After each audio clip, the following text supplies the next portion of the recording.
So hello, my name is Amy Silverman. Last year, I worked with the Arizona Daily Star and ProPublica through their local reporting network on a project called State of Denial, where we were researching services for people with intellectual and developmental disabilities in Arizona. We can go to the next slide, Andrew. We wanted to tell you a little bit about the original pitch. Arizona actually has a pretty good system, as systems go, to help people with intellectual and developmental disabilities. But given that they have all the options to do it, what actually comes to people is not always so great. So this was kind of a complicated project to start off with. And we really decided to take a little bit of a different turn when the pandemic hit, because we'd started in January. By March, everything had changed. And so I was really lucky to get to hook up with the audience engagement team at ProPublica and learned so many things that we're going to tell you about today, because I'm very much an old school journalist who would not even be willing to share the slides. So next slide, please, Andrew. Yeah, so our team, and I'm Maya, by the way, I'm an engagement reporter at ProPublica. It's nice to be here with you all. So the way, just to step back to a little bit, the local reporting network works, Amy pitched us, and then our team kind of took a look at the proposal. We had a chance to meet with Amy and talk to her about the project, and really wanted to understand whether this would be a good engagement project. And so we asked ourselves a number of questions. In the slide preceding this one, there's an engagement reporting checklist that our team uses a lot that folks should feel free to check out after this. And yeah, so we spent some time on that, thinking about who is the community that is affected by this potential harm.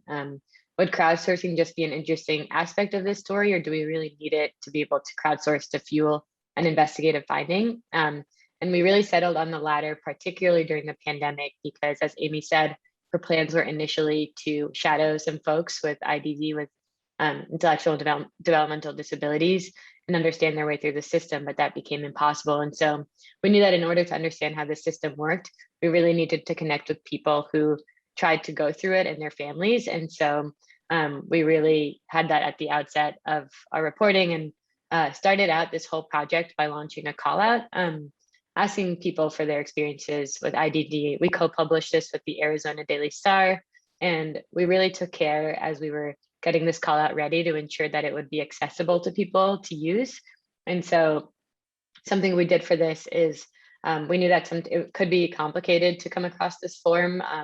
And so we created a number for people to call so that if they had trouble using it in any capacity, they could speak with Amy and she could talk them through it, or Amy could direct it to me or our colleague on this, Bina Raghavendran, so that we could, help people get through the form. And we also had an option for recording video and sending it to us rather than just filling out the call out as usual. So, from the beginning, we really wanted to say, this is the community we want to work with. We need their help to be able to do this type of reporting. And so we want to make sure that everything we're putting out there is both meeting them where they are, but also accessible to them. So Andrew, you can go for the next slide.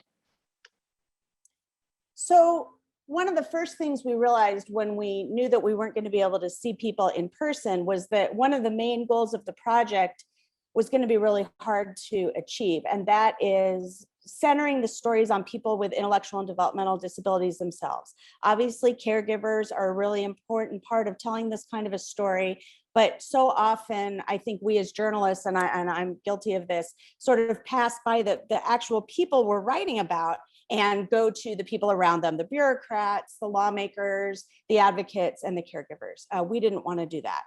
We were so incredibly lucky to get to hook up with Rebecca Monteleone, who's a professor of disability studies at the University of Toledo, and she's on the call with us today. I'm so happy to have her.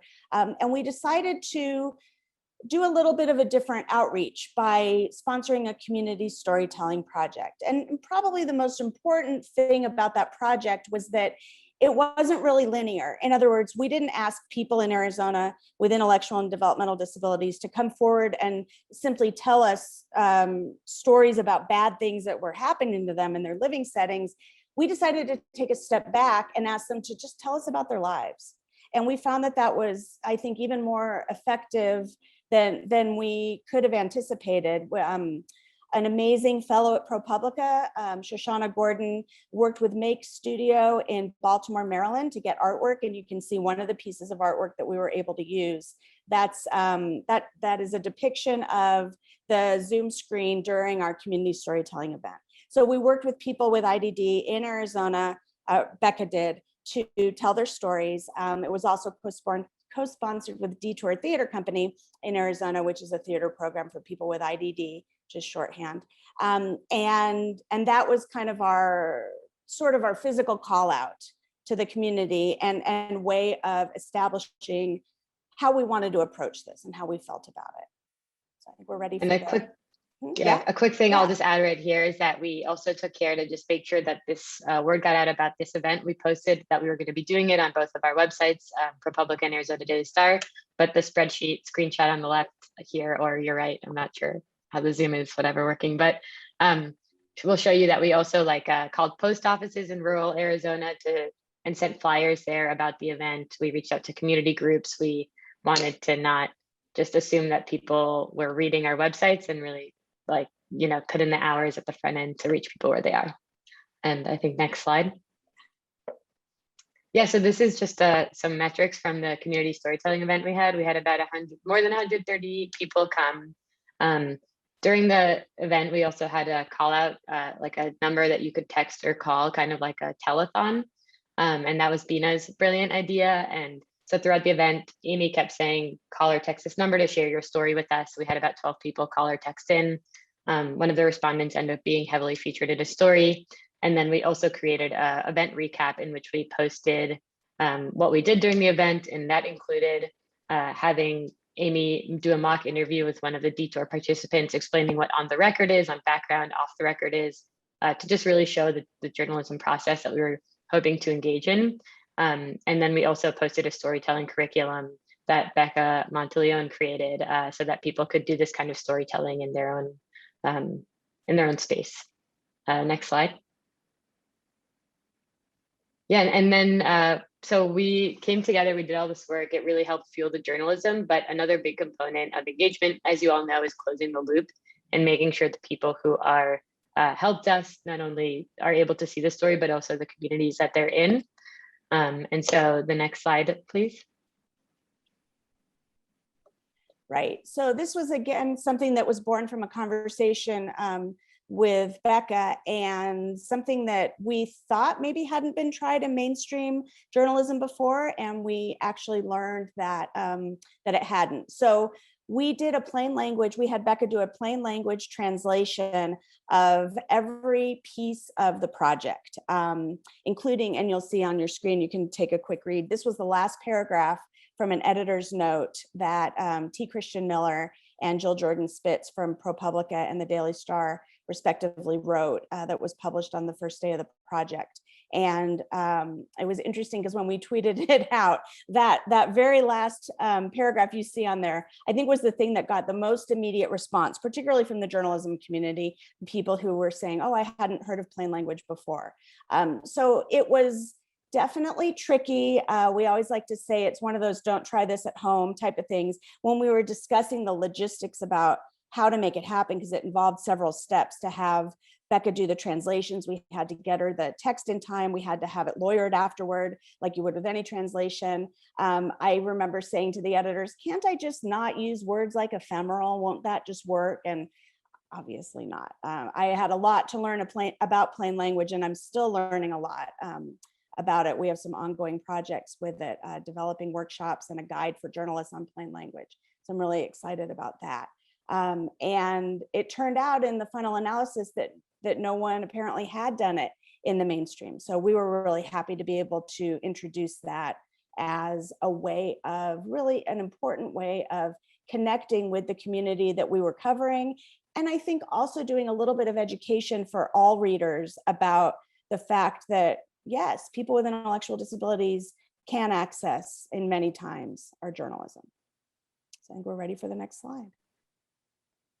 And just a note on that, similarly to how during the call out and the event, we took care to ensure that it was getting to people, and we didn't just post it on our site. We also did a lot of outreach around the plain language translation. to make sure it was reaching people with IDD and those communities.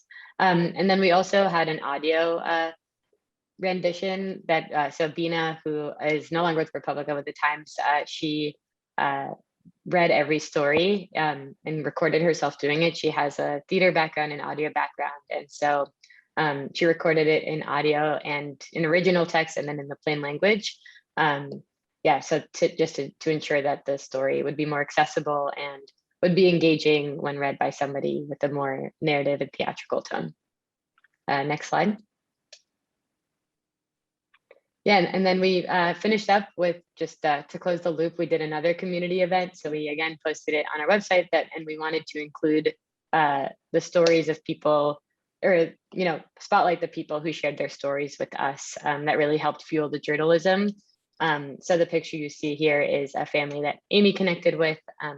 They had a huge amount of trouble getting a device that enabled this daughter to communicate. And after the story ran, Amy, you know this better than I do, and I'm sorry, it's been some time, but the department essentially got in touch with her in the ensuing days, and they were able to get her a new device that helped her communicate. I think it was, the story ran on a Sunday and they got a call Monday morning. Right. I'm sure it was a complete coincidence. Right. We were really happy about that.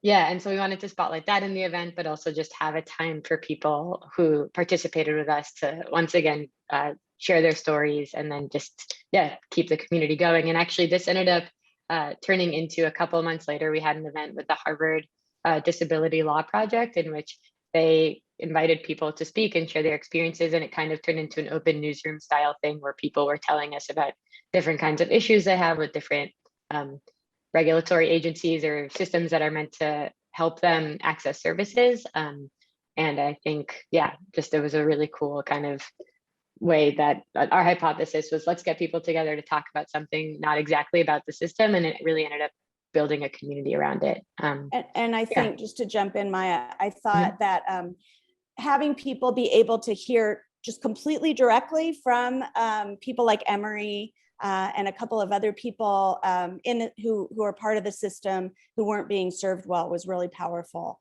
And Adiba, her mom, was also incredible. But it was nice to also get to see their interactions and share that in a kind of a curtain pulling back way with our community.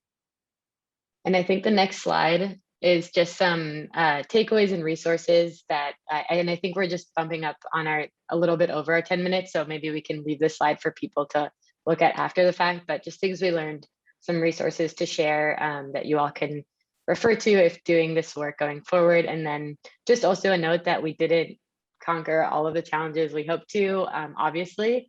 But we were trying to think about ways to get some of this work into group homes and didn't really find a good solution for that for people who do not have family advocates. So there's still a lot of work to be done in this space. And the next slide is just questions if we have a couple of minutes left. And I think contact information for us. So feel free, please, to reach out to either of us if you have any other additional questions after today.